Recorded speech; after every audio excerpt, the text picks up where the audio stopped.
Good morning students. मैं doctor Smita Sharma और मैं बीएससी पार्ट सेकंड के पेपर सेकंड में यूनिट सेकंड का सेकंड चैप्टर करवा रही थी। इस चैप्टर का नाम है लिक्विफिकेशन ऑफ गैसेस। इस चैप्टर में अब तक हमने गैसेस को कैसे लिक्विफाई करते हैं, उसकी क्या विभिन्न विधियां हो सकती हैं, उन विधियों को पहले हमने शॉर्ट में डिस्कस किया था और फिर हमने उनमें से मुख्य रूप से जो गैसों को द्रवित करने या लिक्विफाई करने के लिए जो विधियां अपनाते हैं, उनकी सहायता से हमने विभिन्न गैसों को द्रवित करने की विधियों को हम विस्तार से समझ रहे थे। उनमें से हमने कैस्केड का सिद्धांत और कैस्केडिंग प्रिंसिपल और पुनर्निवेशी का सिद्धांत, प्रिंसिपल ऑफ रीजनरेटिव कूलिंग, कर लिया था। लेकिन अब इन सभी विधियों में हमने ये पाया कि हाइड्रोजन और हीलियम जो गैसेस थी वो इन किसी भी विधियों से लिक्विफाई नहीं हो पाई। तो इसके लिए फिर एक नया तरीका सोचा गया। उसके लिए हमने पिछली बार अध्ययन किया था कि जूल थॉमसन के द्वारा विधि द्वारा शीतलन उत्पन्न करके हाइड्रोजन गैस को द्रवित कर सकते हैं।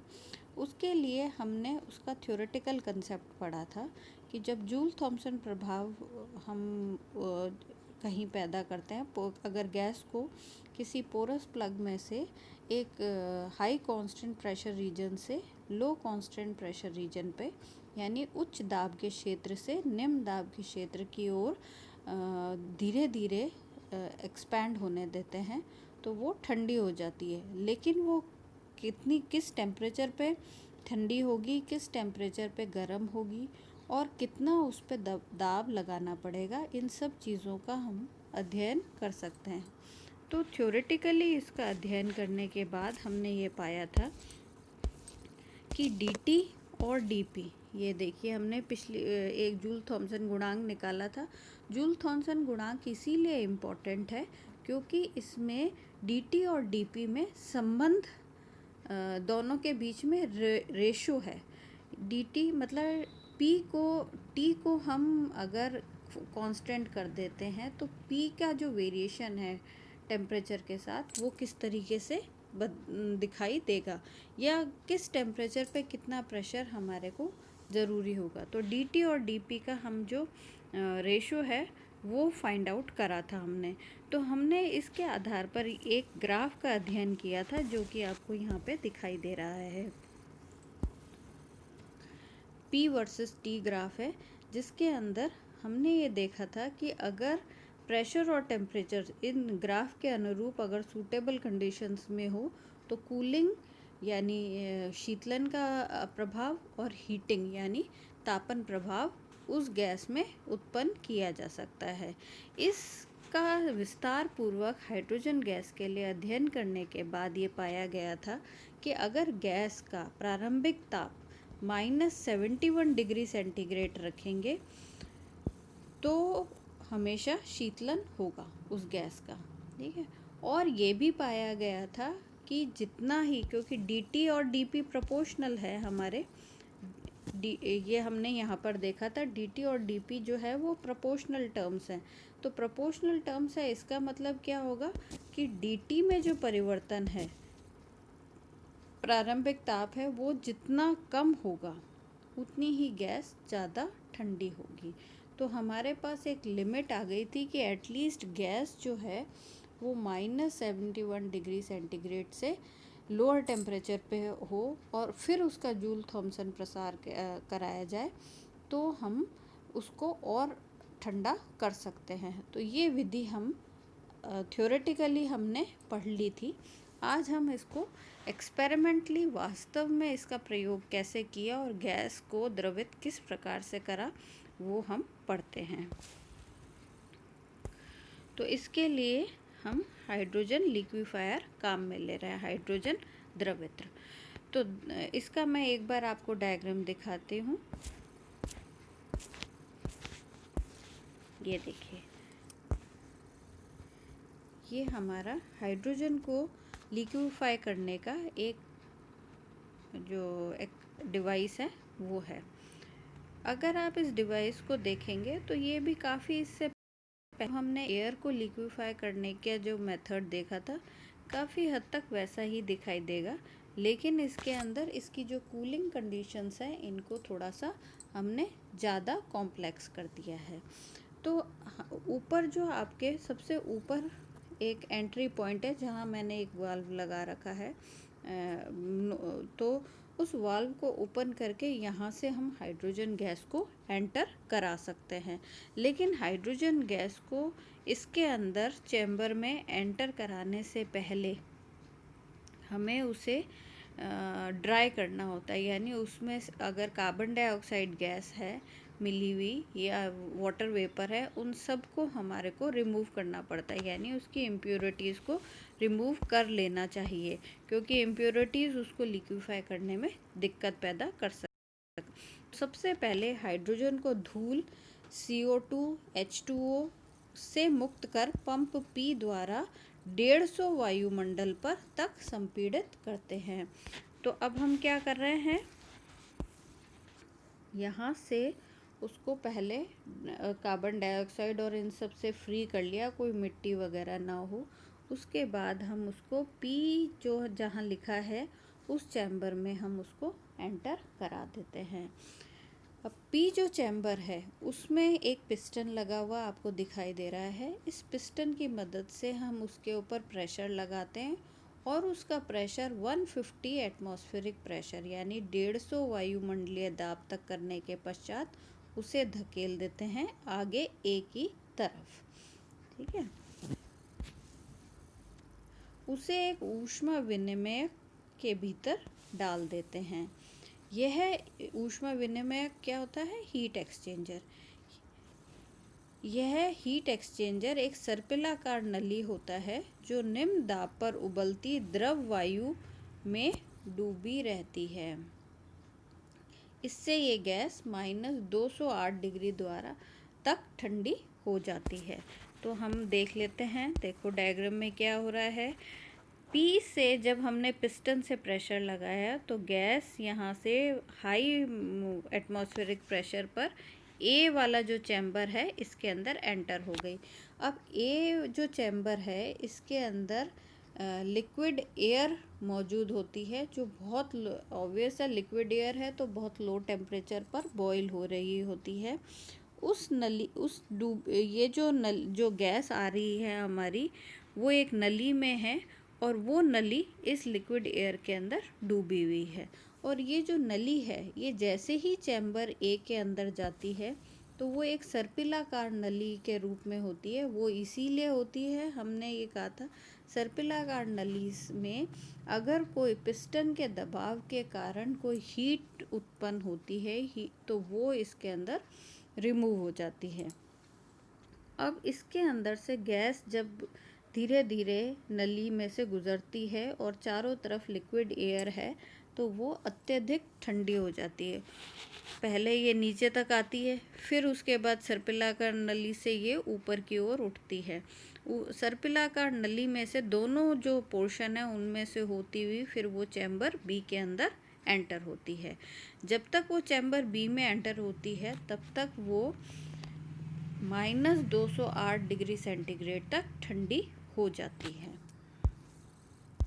अब क्या होता है, ये अब इसको B में डाल देते हैं। अब आप दूसरा एक और हीट एक्सचेंजर है। हीट एक्सचेंजर हम ऊष्मा विनिमयक इसलिए कहते हैं क्योंकि इसमें यहाँ पर हीट जो है, गैस की जो हीट है वो बाहर जो गैस मौजूद है या लिक्विड मौजूद है उसको वो हीट दे देता है। तो एक्सचेंज ऑफ हीट चलती रहती है इसके अंदर, इसलिए इसको हीट एक्सचेंजर कहते हैं।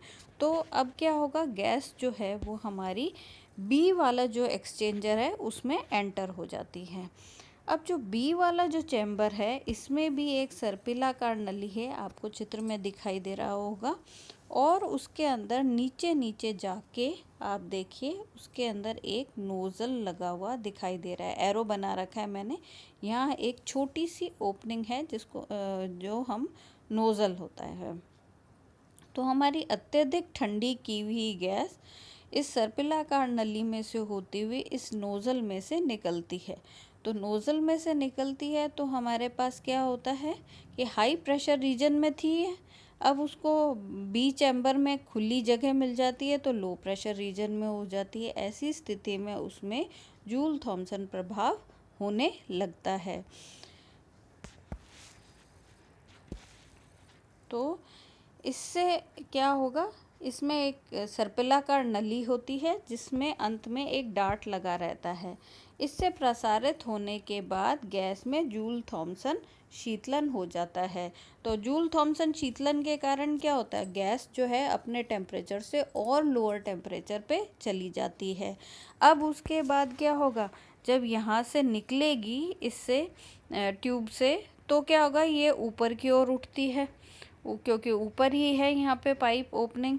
तो ऊपर की ओर उठते वक्त वो जो सर्पिलाकार में बाकी की जो गैस निकल के आ रही है उसको और ज़्यादा ठंडा कर देती है, और फिर उसके बाद वो ऊपर उठ के पाइप की सहायता से पुनः पी के अंदर पहुंच जाती है।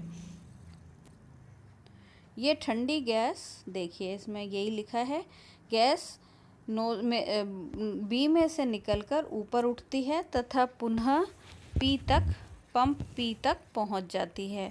ऊपर जाते वक्त बी से भरी गैस को ये और ठंडा कर देती है और पी पर पहुंचकर ये प्रक्रिया पुनः शुरू हो जाती है।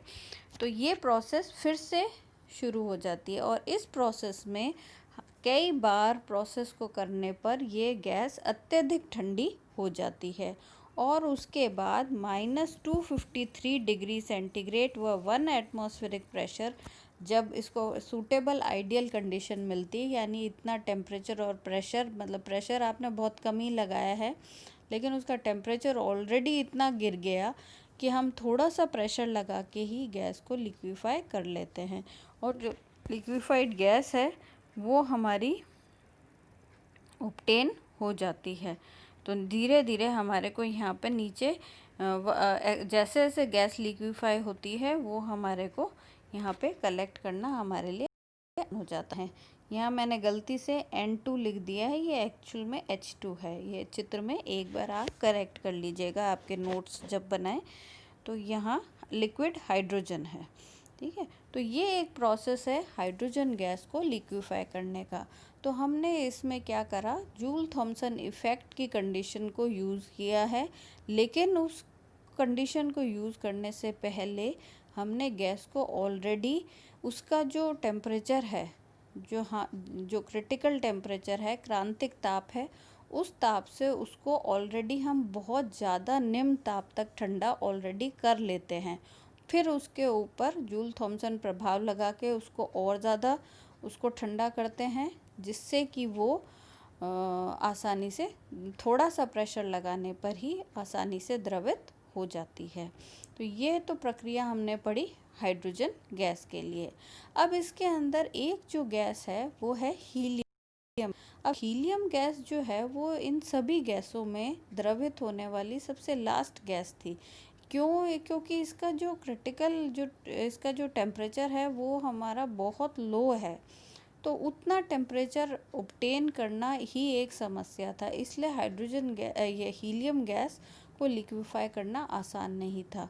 तो इसको लिक्विफाई करने के लिए फिर एक नई टेक्निक साइंटिस्ट ने लगाई, वो अब हम देख लेते हैं। तो हीलियम को द्रवित करना, तो हीलियम का जो टेम्परेचर ऑफ इन्वर्जन है वो हमारा जानकारी, अब देखो इसके अंदर क्या, क्रिटिकल टेम्परेचर तो इतना मैटर ही नहीं करता, क्योंकि क्रिटिकल टेम्परेचर को ऑब्टेन करना तो हमारे लिए वैसे ही बहुत मुश्किल है शुरुआत में। तो हम टेम्परेचर ऑफ इन्वर्जन को देखने लग गए थे, क्योंकि हम जूल थॉमसन इफ़ेक्ट को प्रोड्यूस करके क्रिटिकल टेम्परेचर तक पहुंच सकते हैं। तो टेम्परेचर ऑफ इन्वर्जन देखा, तो इसका टेम्परेचर ऑफ इन्वर्जन जो है वो भी -268 डिग्री सेंटीग्रेड है, और इसी कारण से इसको द्रवित करना बड़ा ही मुश्किल है। और ये जो लिक्विफाई होने वाली ये लास्ट गैस थी, अंतिम गैस थी। तो हम इसका एक बार मैं डायग्राम दिखा देती हूँ। बड़ा कॉम्प्लिकेटेड डायग्राम है, इसीलिए इसको केवल रेखाओं द्वारा प्रदर्शित किया गया है। ये देखिए, इसमें ये जो रेखाएं बनी है ये वास्तव में नलियां हैं जिसके अंदर से गैस प्रवाहित हो रही है, लेकिन कॉम्प्लेक्सिटी को दूर करने के लिए हमने इनको रेखाओं से ही प्रदर्शित कर दिया है। ठीक है, तो अब हमने क्या ट्रिक लगाई इसके अंदर, पहले उसको देख लेते हैं कि कैपित्ज़ा ने इस हीलियम लिक्विफायर को बनाया था और उसने दो चीज़ों को काम में लिया था। उसने रुदोष्म प्रसार भी काम में लिया और जूल थॉमसन प्रसार दोनों को काम में लिया, और उन दोनों की जॉइंट मदद से रुदोष्म प्रसार मतलब एडियाबैटिक एक्सपेंशन और जूल थॉमसन प्रसार मतलब जूल थॉमसन एक्सपेंशन, दोनों को ही एक साथ यूज़ किया और दोनों की प्रॉपर्टी से वो हीलियम गैस को लिक्विफाई करने में या उसको द्रवित करने में सक्सेसफुल रहा। तो जैसे मैंने इसमें लिखा है, इस चित्र में जिन नलकियों में हीलियम प्रवाहित हो रही है उन्हें तीर वाली रेखाओं द्वारा दिखाया गया है। इसका कोई रीज़न नहीं है, लेकिन हमने इसको सिंप्लीफाइड वे में दिखाया है। शुद्ध हीलियम को 30 वायुमंडलीय दाब पर संपीड़ित करके ऊष्मा विनिमयक A में भेजते हैं। एक बार मैं पढ़ देती हूँ, फिर उसके बाद डायग्राम से समझाऊंगी। तत्पश्चात सबसे पहले हम क्या करते हैं, 30 एटमॉस्फेरिक प्रेशर पर प्योर हीलियम, यानी जिसमें से वाटर वेपर और अदर इम्प्योरिटीज़ को हमने हटा दिया है, उसको हम एक हीट एक्सचेंजर A में भेजते हैं कंप्रेस करके 30 एटमॉस्फेरिक प्रेशर में। तत्पश्चात इसे निम्न दाब पर, अब प्रेशर उसका कम हो चुका है, तत्पश्चात इसे निम्न दाब पर वाष्पित द्रव नाइट्रोजन से भरे वलयाकार पात्र NN में प्रवाहित करते हैं।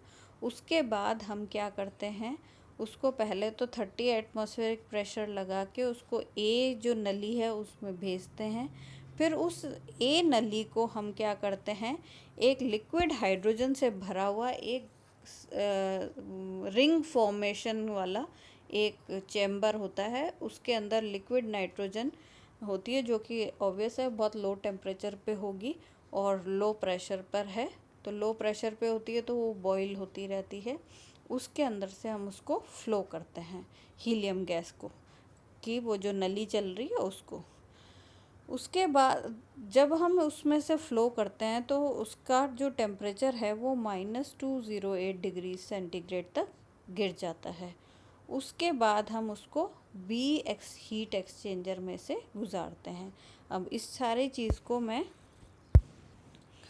आपको यहाँ पे दिखाती हूँ। देखो, सबसे पहले आपका कंप्रेसर है। मैंने क्या कहा था कि हीलियम गैस को 30 वायुमंडलीय दाब पर हम कंप्रेस करते हैं। तो संपीड़क जो है कंप्रेसर है, जो कि उसको प्योर हीलियम जो आपकी आ रही है, सबसे पहले वो उसको यहाँ पे कंप्रेस किया जाता है। कंप्रेस करने के बाद उसको हम A जो नली दिखा रखी है, तीर के निशान के बीच में A लिखा है मैंने, उस नली में से गुजारते हैं।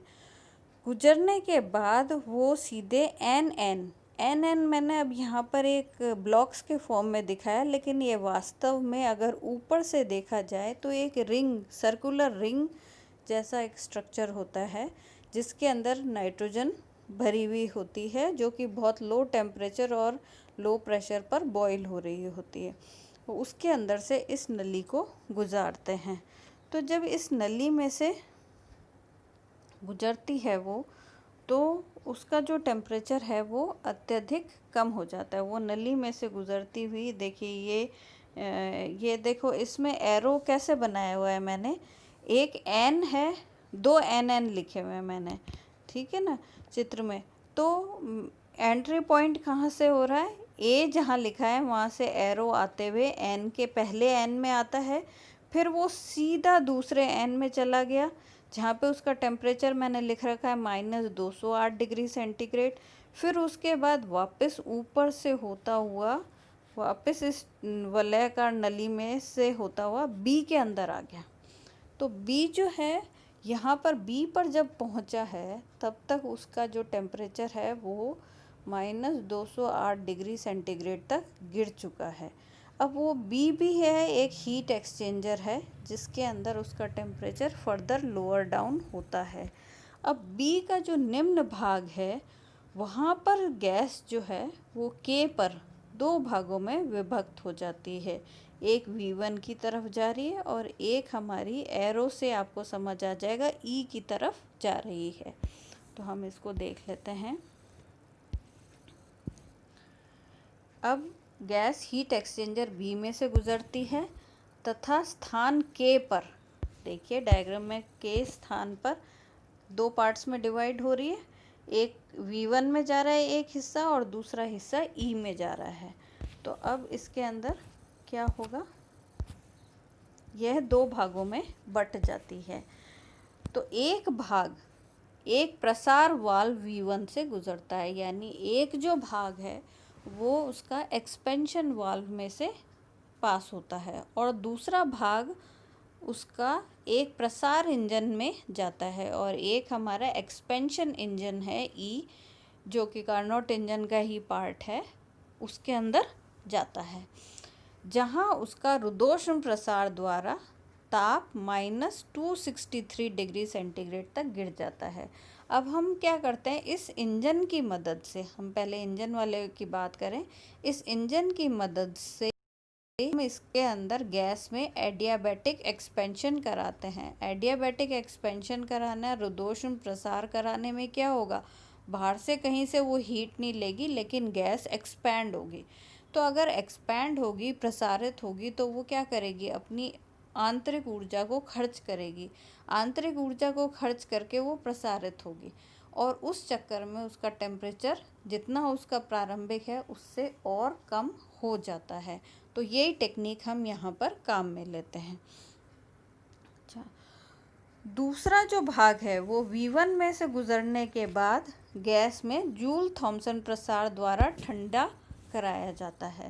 तो अब क्या है, दूसरा भाग जो है वो V1 में से होता हुआ नली में से, सर्पिलाकार नली में V2 पर हमारा एक डार्ट लगा हुआ होता है, पोरस प्लग लगा हुआ है, उसमें से निकलती है। निकलने के बाद उसमें वही जूल थॉमसन एक्सपेंशन होता है जिससे वो प्रारंभिक टेम्परेचर से ठंडी हो जाती है। पुनः उसके बाद, क्योंकि अभी भी वो गैशियस फॉर्म में है, वो दूसरी वाली जो नली है उसमें से ऊपर आती है, धीरे धीरे ऊपर उठ के आती है। इस वक्त वो काफ़ी ठंडी हो चुकी है और इंजन ई में से गुजरने के बाद जो गैस का दूसरा भाग है वो भी रुद्धोष्म प्रसार के कारण उसका टेम्परेचर -263 डिग्री सेंटीग्रेड हो चुका है। दोनों गैसेस जो हैं वो कंबाइन होती है, कंबाइन होके दोनों का एक कंबाइंड टेम्परेचर बन जाता है जो कि लोअर होता है और फिर उसके बाद उसको वापस ऊपर संपीड़क में भेज दिया जाता है और ये प्रोसेस फिर से शुरू हो जाती है। अब इसके अंदर एक चीज़ है, ये टेक्निक इन्होंने क्यों काम में ली, क्योंकि इसके अंदर क्या होता है, ज़्यादा गैस को तो हम जूल थॉमसन एक्सपेंशन से कूल डाउन कर लेते हैं और सीमित मात्रा में गैस को इंजन के अंदर से प्रवाहित करके उसका टेम्परेचर नीचे गिराते हैं। इस प्रक्रिया से हमारे को जो नॉर्मल टेम्परेचर है उससे गैस को और फर्दर लोअर डाउन करने में हमें हेल्प मिलती रहती है। तो ये कुछ प्रोसेसेस को बार बार रिपीट करके अल्टीमेटली हीलियम गैस को लिक्विफाई करने में हम सफल रहे थे। तो इसमें क्या हो गया, गैस के दोनों भाग पुनः मिलकर हीट एक्सचेंजर ए बी से गुजरकर संपीड़क तक पहुंच जाते हैं। ये प्रक्रिया दोहराने पर हीलियम गैस अत्यधिक ठंडी होकर फ्लास्क में एफ में इकट्ठी हो जाती है। ये द्रवित्र बहुत दक्ष तथा सस्ता है। अब ये क्या है, ये जो लिक्विफायर बनाया गया है इस तरीके से, ये बहुत ही एफिशिएंट है और बहुत ही क्या कहें, इकोनॉमिक है, मतलब सस्ता पड़ता है हमारे को, क्योंकि इसमें शीतलन के लिए द्रव हाइड्रोजन की जगह द्रव नाइट्रोजन ली जाती है। यहाँ हमने NN में क्या, द्रव नाइट्रोजन, इसलिए हमारे लिए द्रव नाइट्रोजन को हाइड्रोजन गैस के कंपैरेटिवली लिक्विफाई करने की हमारे पास कई विधियां हैं और वो सरल इकोनॉमिक पड़ती है। तो इसके अंदर नाइट्रोजन गैस की मदद से हीलियम गैस को लिक्विफाई करते हैं, इसलिए ये हमारे लिए इकोनॉमिकली भी सस्ती पड़ती है। तो ये हमारी हीलियम गैस जो लास्ट गैस थी लिक्विफाई करने में, वो हमने लिक्विफाई करने का उसका मेथड देख लिया। अब इसके अंदर अब हमारे पास इस चैप्टर में और क्या चीज़ है, वो है हमारा रेफ्रिजरेशन। अब अगर हम कोई टेक्निक से रेफ्रिजरेट करना चाहते हैं, यानी रेफ्रिजरेशन का मतलब क्या है? रेफ्रिजरेशन का मतलब है किसी चीज़ को उसके बाह्य वातावरण से लोअर टेम्परेचर पर लेकर जाना। तो अब हम जैसे हम अपने घरों में फ्रिज देखते हैं, उसमें क्या होता है, बाह्य वातावरण से उसका फ्रिज का जो टेम्परेचर है वो काफ़ी होता है। तो उसको कैसे अटेन करें और उसमें उसको कमर्शियली हम कैसे यूज़ करें, वो हम आगे नेक्स्ट लेक्चर में देखेंगे। धन्यवाद।